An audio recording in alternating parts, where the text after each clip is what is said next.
Oh, and I actually have a co-host who's often here, but he's well, you'll hear like wandering around in Spain doing a pilgrimage. So Sounds good. what's up, military millionaires? I'm your host, David Pere, and Alex is actually wandering around in Spain right now doing the, I'm going to mess this up, but El Camino de Santiago, I believe, pilgrimage. So, he's living what he preaches about experiences in travel, and that's what we're trying to do. So I'm running the show today. And the episode, real quickly, is sponsored today by the War Room Mastermind. If you're not familiar with that, that is the community that we host it's the only thing in the community that we host that is just for service members and veterans. And it's for serious investors who share a common military bond and come together, who want some actual community and accountability. And it's super, super solid. And the only other thing I got to say before we introduce the guest today is please subscribe to the show and drop a review, because I've been terrible. 200 episodes. I think I've asked for that maybe 3 times up until this last month. So trying to work on that. But today's guest, so this actually is really cool. So he was introduced to me by my good friend, Nick Lamagna.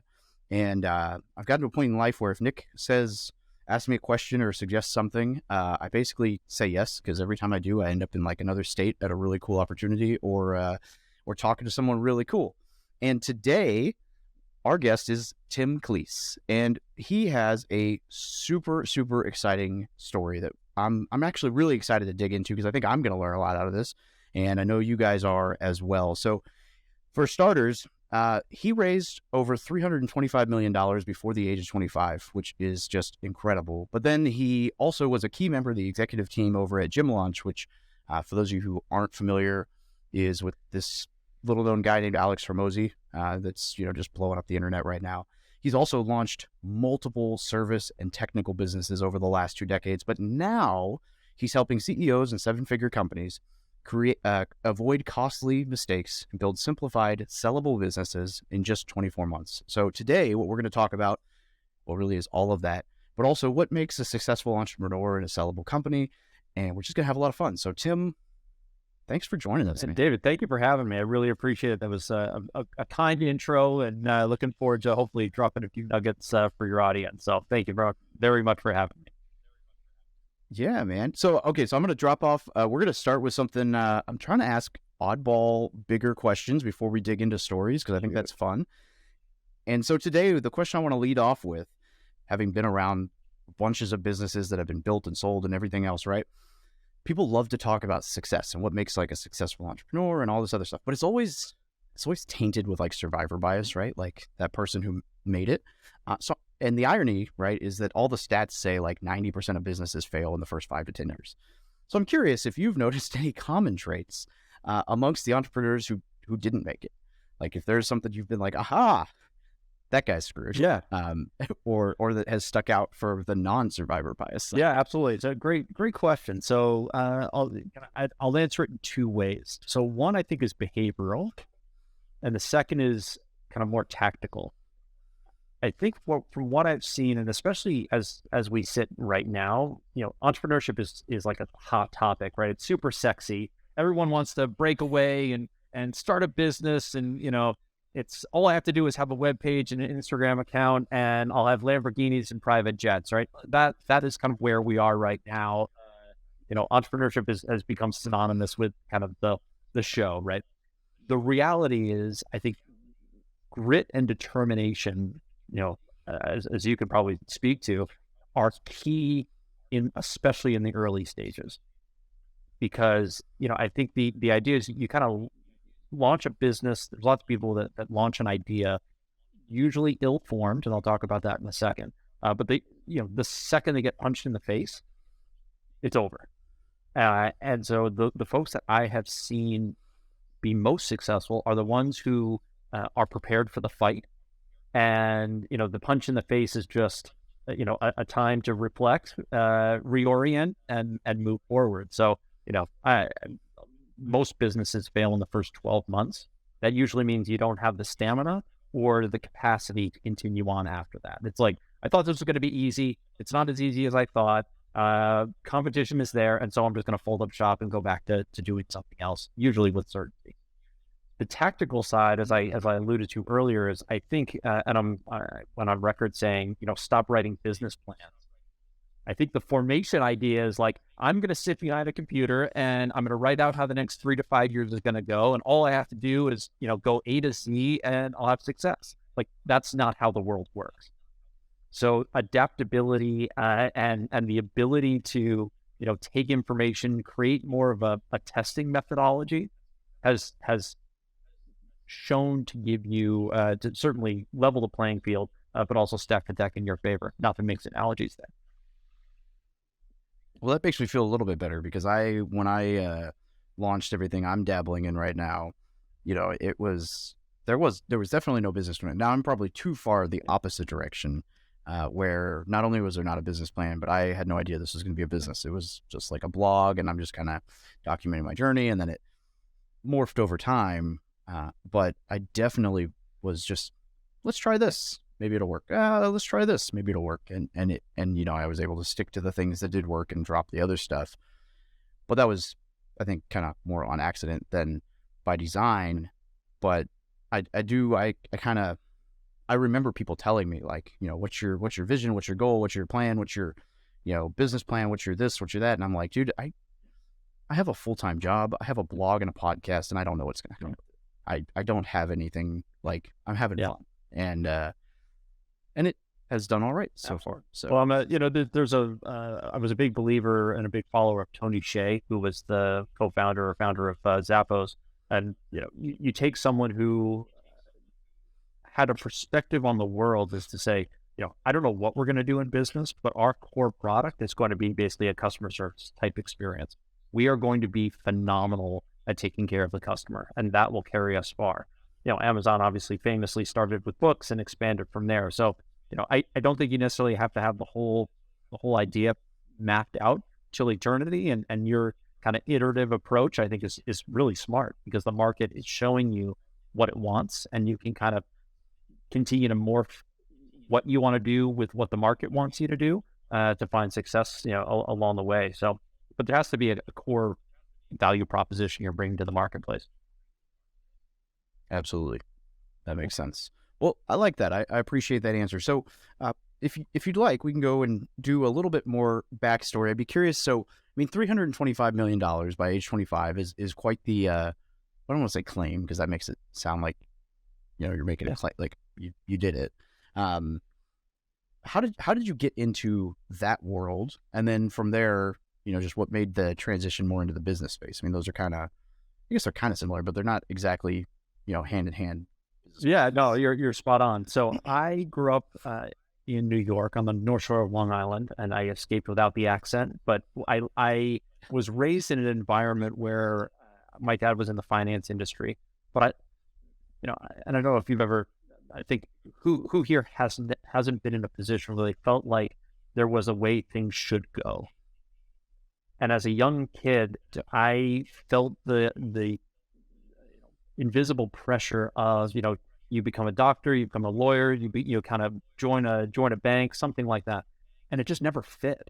So I was the kid who would take stuff apart and put it back together again. I was entrepreneurial. That was my craft. And the idea of sitting in an office was not something that appealed to me. So I went to school for finance because I was good with numbers. And I found myself interning at a brokerage firm just to kind of cut my teeth, learn some things. And my job was to basically answer the phone. And after about 6 months, I said, I'm setting my life up to basically become a broker. And I wanted to quit even before I started.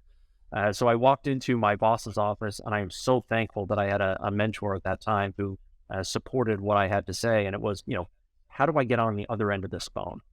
And he's like, I've been waiting 6 months for you to walk in here and to ask me that, because you don't belong here. And he's like, so what do you want to do? I said, I want to build a financial firm for myself. I like numbers. I like the stock market. I like trading, but what the hell am I going to do?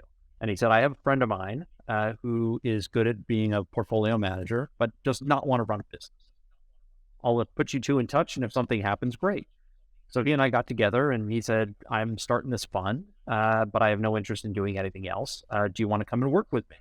And we had about $500,000 under management at that time, which in the grand scheme of things is effectively a rounding error. It's like a zero, So I moved to Birmingham, Alabama, of all places. And in like we rented a co-share office in the back of the CPA's office. And we started this fund. And I crisscrossed the country at 22. I started and picked up little allocations, $100,000 here, $250,000 there. And over the next 36 months or so, took that from about $1 million under management to over 300 million, just by having a great story. And I'm happy to dig into this. I learned the basics of knowing what you're good at and having a clear value proposition to the marketplace. And I just love, quite frankly, I was probably just too naive to know any different. I just went out and did it. So it was, if I'd actually thought about it, I probably wouldn't have been able to replicate it, but I just kind of put my head down and made it happen. I was gonna say most people at that age would probably have, been dealing with imposter syndrome or have let someone talk them out of just the idea of raising capital is daunting for a lot of people. And it actually came from, it was really interesting because as a kid, we all hear like double down on your strengths or something like that.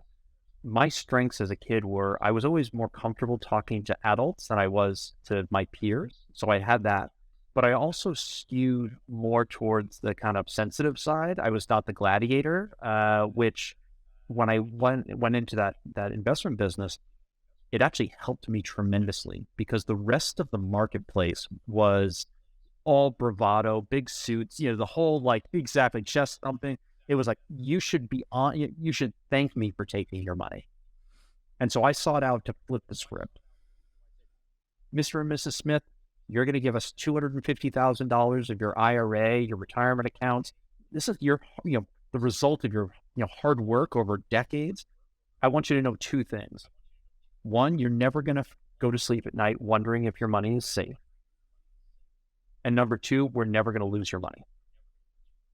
And so we were able to raise a lot of that money because just like the restaurant industry, consistency is king. We weren't the highest performing fund, in the market, but we were the most consistent. And that is what allowed us to get to where we were. Yeah. And I learned, I saw that it took off almost immediately because it was completely counter to what, the narrative at that time was out there.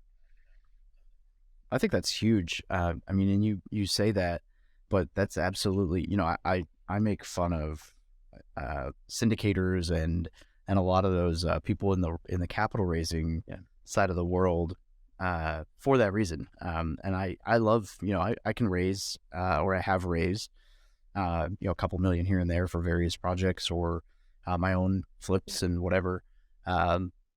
And I always make fun of that side of the world because I'm like, man, it is so like stuffy. It's like you go to like a one of those events and it's just like, oh, here come all the guys in the suits talking about how much money they've raised. And I laugh because it's like me and like two or three of my buddies sitting in the back, just like getting drunk in like t-shirts and, boots, like throwing them back, just like, and it's like, that's just not my crowd. But that is funny to hear you say that because there's a lot of room for that in that space because there's so many people who don't relate to the bravado or the sharp dressed side. Like they just want, in my opinion, and I think you hit on it, they really just want somebody who's going to sit down, look eye to eye and say, hey, look, I know how hard you worked for this money and I'm not going to lose it. And that was, so it's, what, like Warren Buffett says, rule number one, don't lose money. Rule number two, don't forget rule number one, which is a great reminder for anyone out there. Is like, I have to be the king of the mountain. Like, find your niche. For me, authenticity and trust were the product. Like that was what people actually wanted while everybody else was competing over the show. And so anytime you can find a discrepancy like that in your marketplace, and if it doesn't exist, create a new category and then dominate that category. It'll take you much further than trying to play in the red ocean of pretending to be better than the next guy. Absolutely. Okay. So you raise all this money and then how did you jump into, you mentioned that you like to tinker and you're very entrepreneurial. When did you jump into the actual like service and tech industry and business side? So you mentioned everybody likes to talk about their successes. let me finish the story of how that 350 ended up. For those that were in the marketplace in 2008, especially the fall of 2008, it was a fucking bloodbath. In the spring of 2007 was when the things started to look like it was about to get rocky. And if you've kind of been in the market long enough, you know that there's like normal market dynamics. Like it should look and perform a certain way. At that time, things went crazy. And it was because basically interest rates were low. This is when Ben Bernanke came out and said that the beginning of the Alt-A defaults was going to be contained, this whole thing. And so we said, we can't compete in this market. And so in October of 2007, I went to all of those investors and said, we're going to go to cash. It's the right thing to do. You're paying us millions of dollars a year to invest on your behalf. I'm going to waive all those fees because it's not the right thing to do, but you have to leave your money with us and we will get back in the market when it kind of resets to a more normal environment. Or option number 2, you can take your money. 98% of them said, I want my money back. You've lost your touch. So I wired out and basically returned $349 million, $348 million in the end of 2007 on principle. And we were 9 months early, but but we were proven right. And so I think that parlays into like the next phase of my career, which was I had just finished like a 4-year, 3.5-year crisscross the country, 7 days, 25 hours a day kind of thing. Right. And so I said, what do I really want to do? And my wife and I at that time were newly married and we were athletes in college. And I said, you know what, I want to do something that feels good day to day. So we got into the fitness industry. And so moved from Birmingham, Alabama, back to the Northeast where both of us were from. And we opened up gyms. And so from basically 2009 to last year, we owned a chain of 5 fitness facilities in Massachusetts where we live.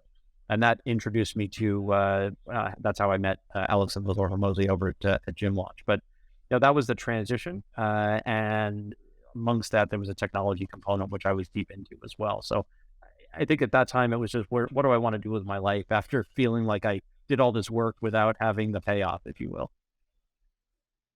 Yeah, but, without having the payoff, maybe. But, I mean, if you hadn't listened to your gut and you'd lost, I mean, totally different, right? And I wonder almost like, of the 349 that you wired back, not that anyone's going to actually reach out and say they were wrong, but I'm curious how many of those people, even if they didn't email you, are just like, man, should have stayed with that. They took my phone calls. Now, as I mentioned before, like these are people whose retirement accounts we managed. So I like pleaded with, there were a few key ones who I knew were going to go to someone else who will tell them whatever they wanted to hear in order to get their money or get their business.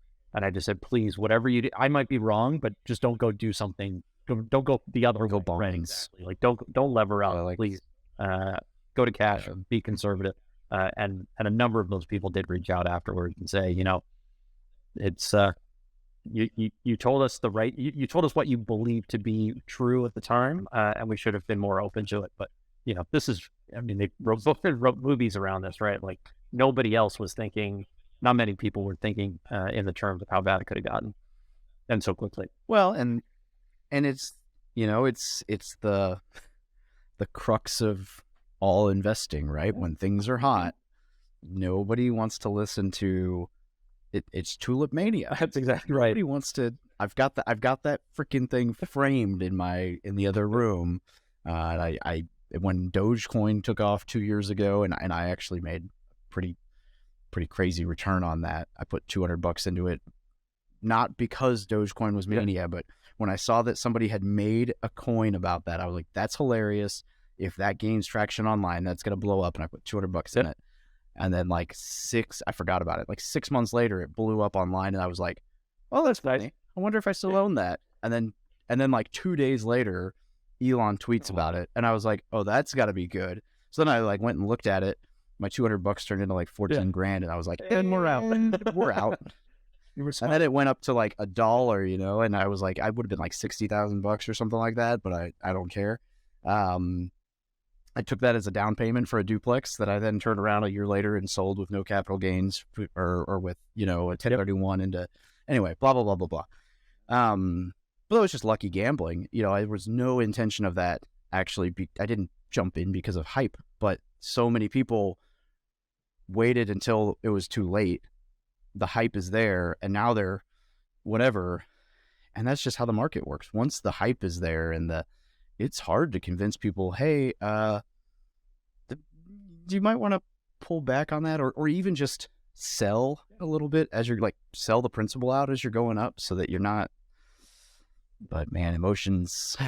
Every market works on expectations, right? If the theory is if everybody had perfect information, the market would be adequately priced at all times. And we know that it moves up or down on any given day, which means there's this battle of opinion. And at some point, supply demand takes over. And in the short term, that's what moves markets, right? Is purely the amount of money moving one side to the other, buys versus sells effectively.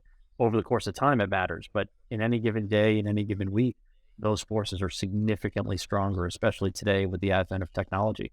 Trading firms own the markets, which is why for anyone who's kind of in the markets, generally for retail investors, take a long-term perspective because the short-term volatility is really tough to manage for most folks.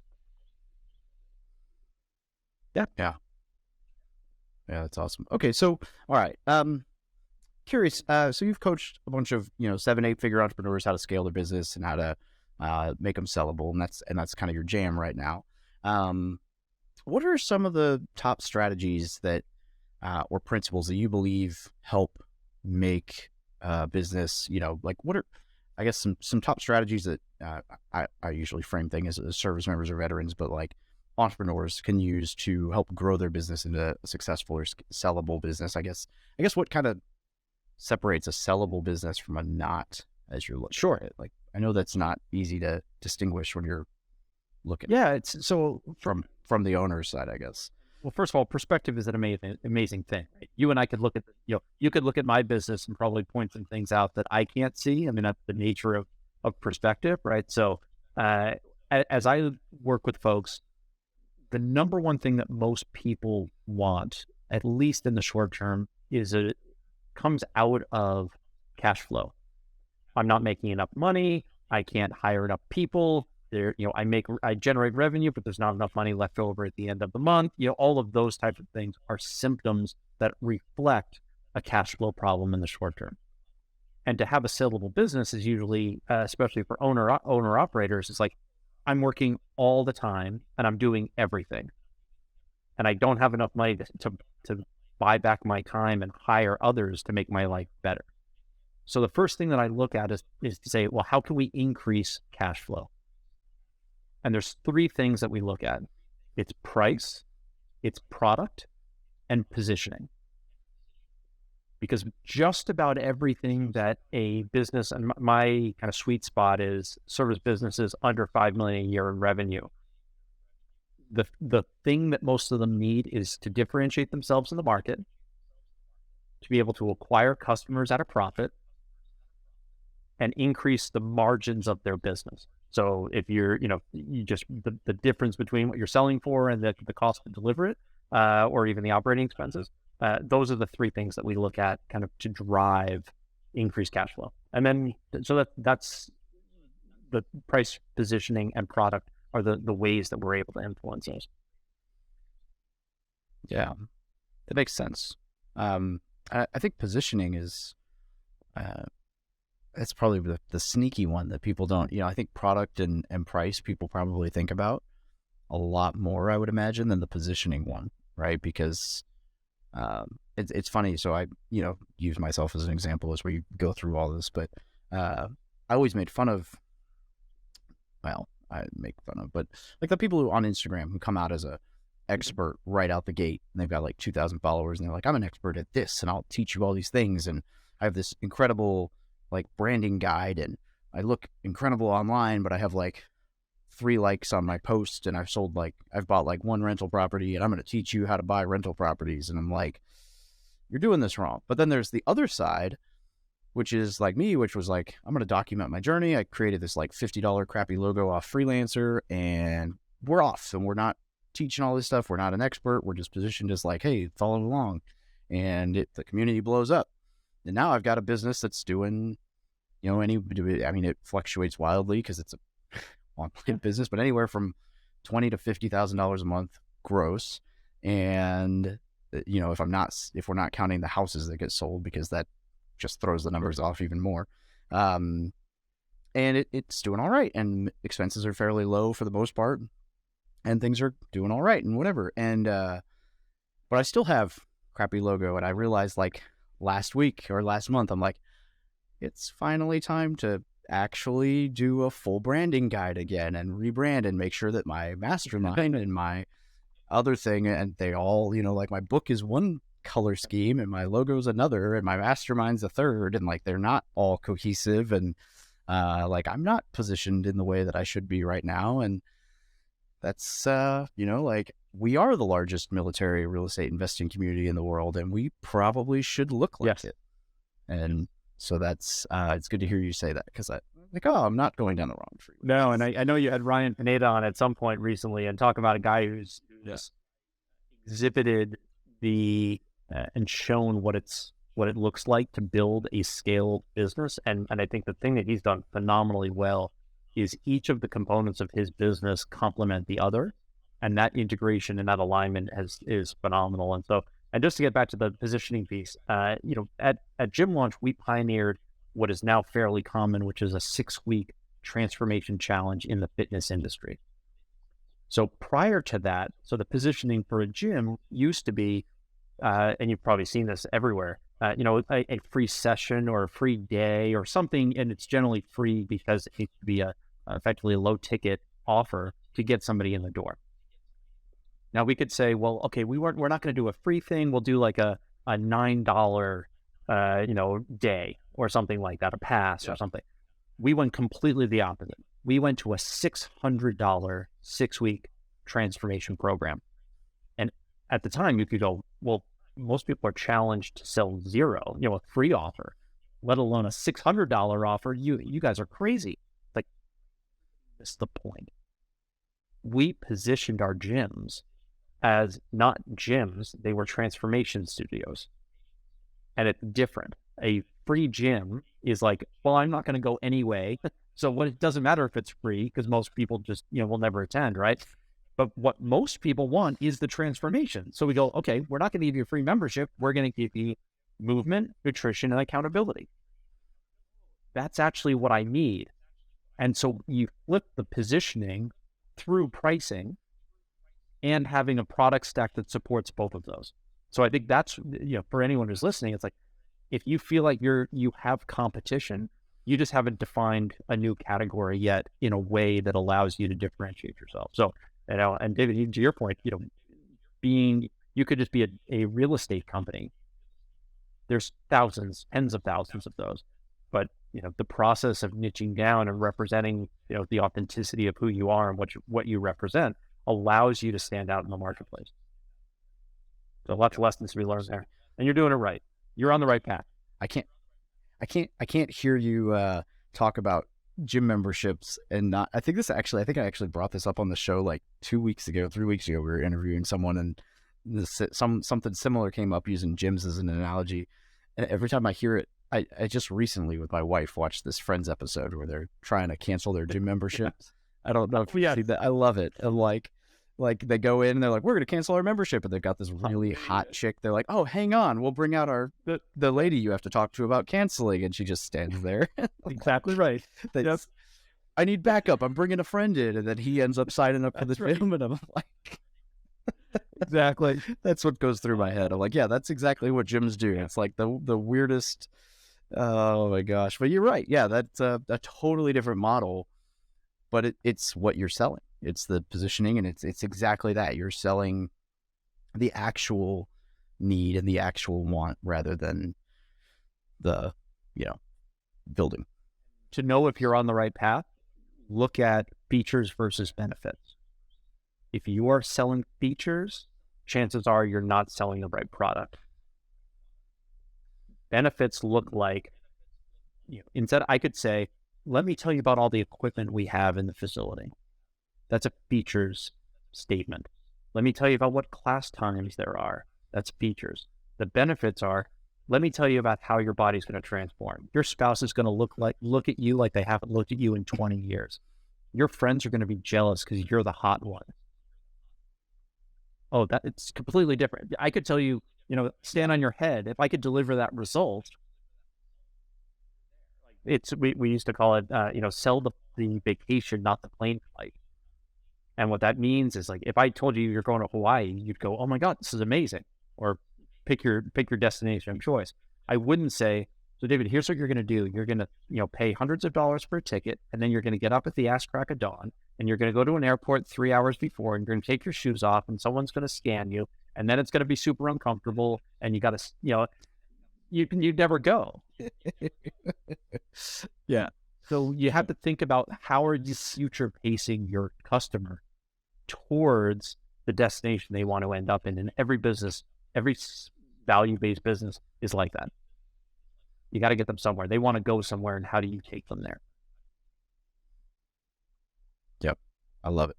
Yeah. That's I spent 3 years as a recruiter for the Marine Corps, and that was needs-based selling. It was exactly what the Army was always like, oh yeah, we've got physical fitness and travel, and we've got this, and we've got this, and we've got this, and we'll give you this, and we'll give you this, and this, and it was like the same pitch and presentation, no matter who you talk to. And we had these things called benefit tags. I wonder if I've got my set. I bet I've got a set sitting around here somewhere, but it was these 11 or 12 like tags, and they all had things like physical fitness, travel, personal development, whatever, education, whatever they were on them. You just slid them across the table. You're like, hey, pick your favorite, like the 3 of these that stand out to you the most. And it was like, I want travel and adventure and personal development and financial security. Cool. Yeah. That's all we're going to talk about today. I don't care about the rest of the stuff. Like, we can give you all the rest of the stuff, but that's the only thing we're going to talk about. And I'm not going to tell you like, GI Bill, but I'm going to tell you, about the benefits and whatever. And like, yeah, Exactly. Although, I was also trying to be like, we're going to get you to sign this piece of paper for like 4 months of your life.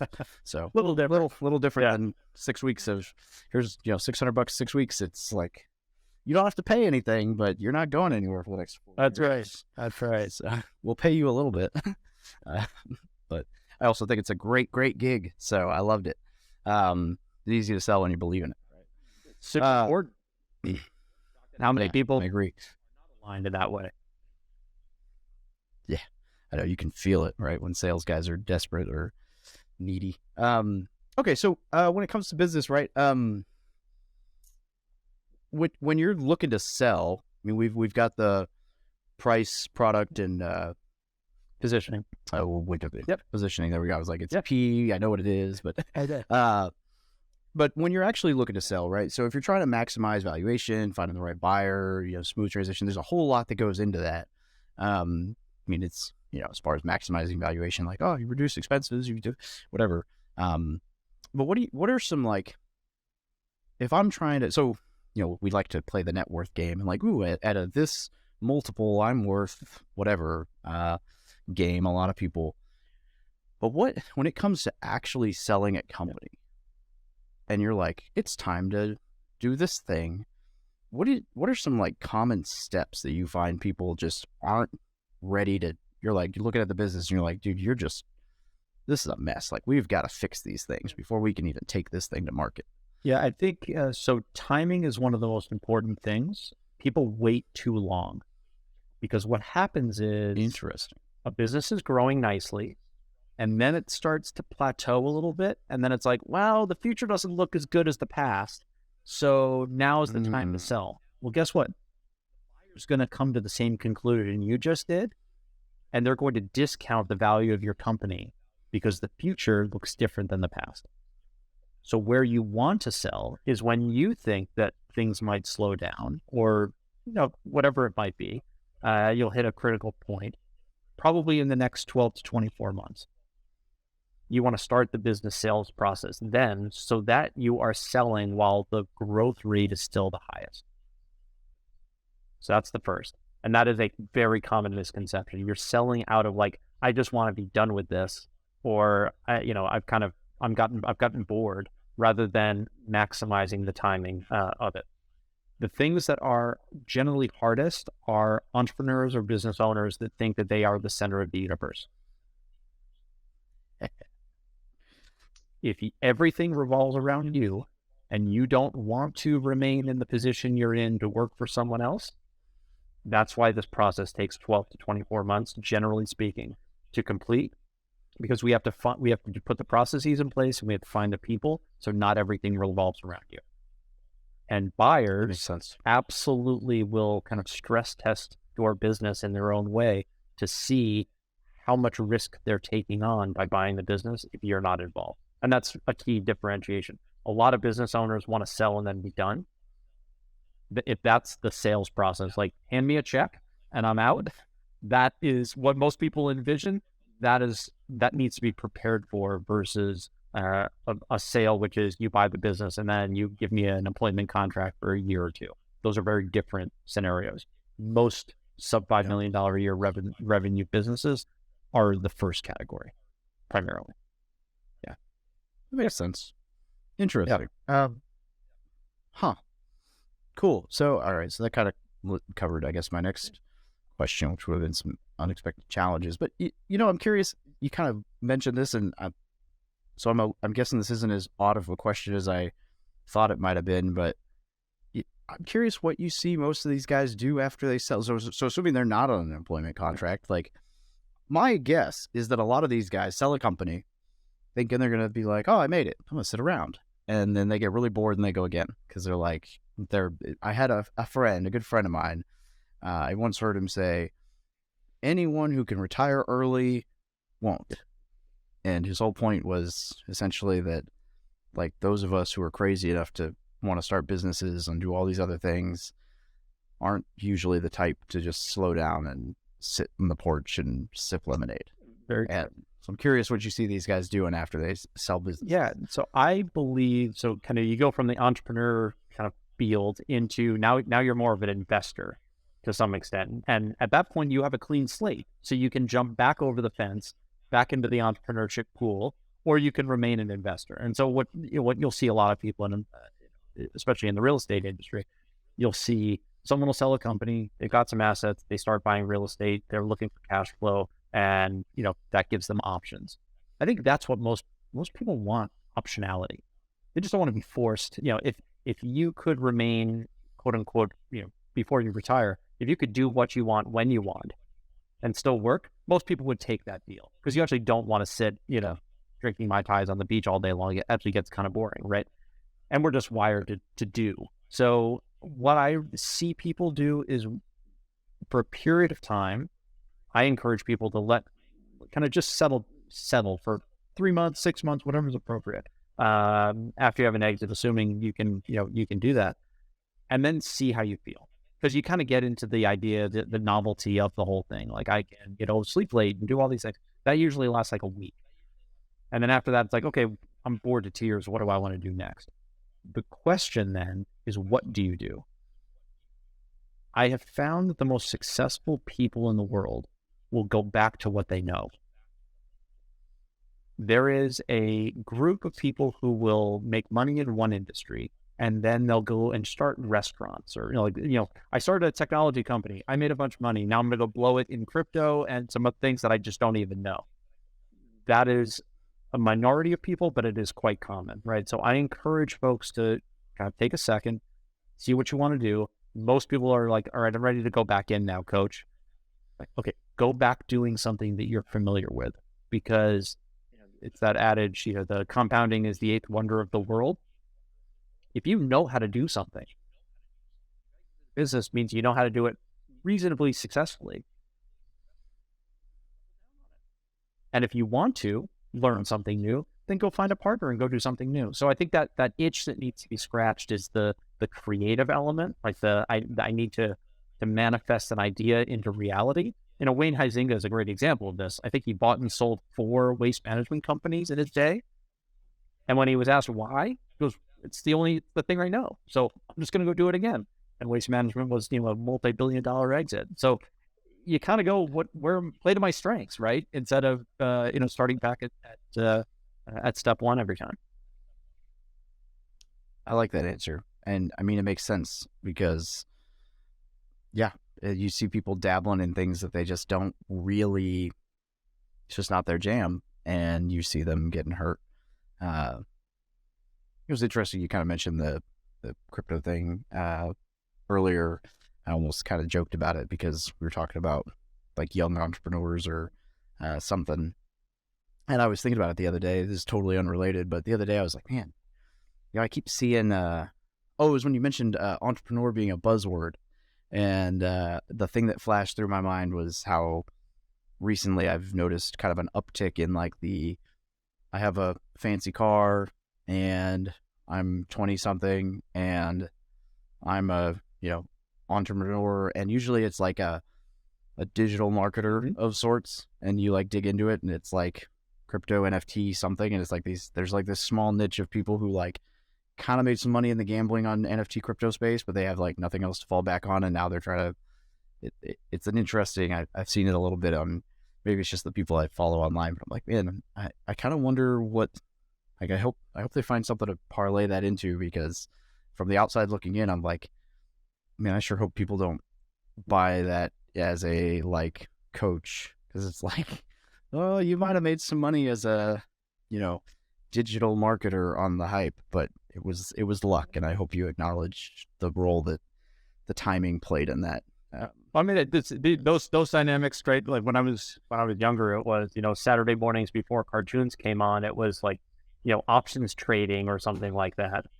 And then it turned into, day trading will make you a millionaire. Just buy my course, get in my group and I'll give you all the things you need, right? There's always been, and especially now it's just accelerated, which is like the get rich quick. I want it now. There's got to be a shortcut is just unfortunately so synonymous with kind of the culture and the mindset right now, where I'm going to butcher the idea, but it's, it's like somebody went, if you want to get rich quick, or you can get rich quick, you can get rich quick, or you can get rich guaranteed or something like that. And you can't have both. So you kind of have to choose your path. And a lot of people have gone broke trying to get rich quick. Yeah. A lot of scams out there. So yeah, it is what it is. Exactly. All right, cool. So let's see. I've got one or two questions that I ask every guest. Let's see here. I think that one's not really relevant this time around, so we're going to roll with this. Service members and vets, right? Been around a lot of entrepreneurs. I don't know how many of them may or may not have a military background, but I'm curious if you've noticed anything, having any interactions with service members and vets within that community or space. Any traits that make them stand out, or that you think would make them uniquely positioned to be a strong entrepreneur or business owner? Absolutely. I have a couple of kind of good close friend of mine now is a former Navy SEAL. I've got a couple of Army Rangers in my circle. So a few things. The first is, as I mentioned earlier, grit and determination is one of those things that's super important. I think discipline is obviously an incredible strategic advantage. If you can simply just do what needs doing, you're already ahead of 90% of people, or whatever the number is, right? And I personally like and am attracted to people who have an authenticity for what they do. And the service members that I know, William Branham, he's a former Navy SEAL. I don't know if you know William, 5 SEAL secrets, just a phenomenal human being, and has taken his experience in service and been able to help so many business owners. The game of life is a mental one. I used to, many people still think it's about who knows more, or, who can go to the right, have the right path. The reality is it's all between your ears, right? And so someone like William has come into organizations and been able to just fix the mindset And when I mean, that's why every leader has successful person generally has a coach. You need someone who can give you that perspective. And I think service members are uniquely, and entrepreneurs are uniquely positioned to take that combination of experience and those skill sets and traits that they have and bring them, to bear in getting an idea off the ground and in an authentic fashion. I love it. Yeah, no, Will's actually been on the podcast before, so there you go. Yeah, it's funny you mentioned. So one of the answers I give commonly if I get asked, what makes service members, it's some version of that question, I always laugh and I'm like, well, most businesses go through what I always jokingly call the BMW phase, below minimum wage, where you're broke and you're like, shit, why am I doing this? Like, and you talked about it earlier, like most businesses fail in the first year, and it's that grit, being able to weather that storm. Well, my joke with that is like in the military, we're so used to, we don't, we work our 40-hour week plus, the other 40 hours that we don't get paid for because we just had to show up at 3 a.m. to clean weapons or work on Saturday, or we're sitting on our hands going, why the hell am I still at work, or whatever. And I was like, so now when you open a business, it's like, well, I'm still working all this extra time for no money, but at least I'm doing it for me. So this is fun now. It's like, the military prepared me for this. Absolutely. Well, and you get to lead the organization, right? To some extent, like that is, I think leaders eat first in a lot of ways. And by taking care of yourself, you become a better leader, and you already have a lot of those traits innate in you, where I think a lot of small businesses, I mean, I'll put myself in this, I had to learn that on the job. And it was probably more painful for my team at that time that I, in hindsight, probably made it harder on them than I should have or could have, had I had a greater sense of those qualities earlier in my career. Yeah, I agree. Well, is there, I know we both got to run here in a minute. Is there anything that we missed that you think would be worth covering before we... No, the only thing I'll say is I am inundated day in and day out with, claims, right? I think you even spoke to the kind of the internet marketing world. So for anyone out there who is thinking about taking action, I would encourage you to pay attention to the show, not the tell.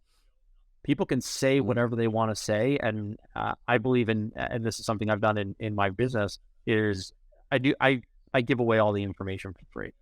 I help with implementation, but I'll give away my knowledge. So, if that's something that's of interest, if anything that I've said has been resonated with you, would love to go to timcalise.com, TIMCALISE.com/VIP, and I'll send you some of the behind the scenes walkthroughs on how to scale a business, how to start a business. We do weekly calls and would love to have be able to get that out to your audience. So if that's of interest, just like I said, go there, or I'm on Instagram at tim.calise.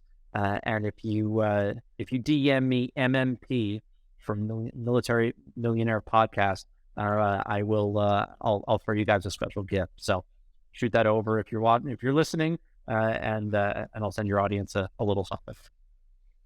Right on. Well, that wraps up my next question of where can people get a hold of you. And I just opened your web browser so that I can go check out all your free content as well. And Tim, this has been a pleasure. I've gotten quite a bit of information out of this. I'm glad to get some validation that I'm on the right path with a little bit of rebrand, and I'm going to go and dig into that and get myself squared away for some position. That sounds awesome. Well, I really appreciate you having me. And I know entrepreneurship can be isolating, and it's heavy as the head, but I think finding a mentor and a leader like yourself, we're all benefiting from. So appreciate it very much.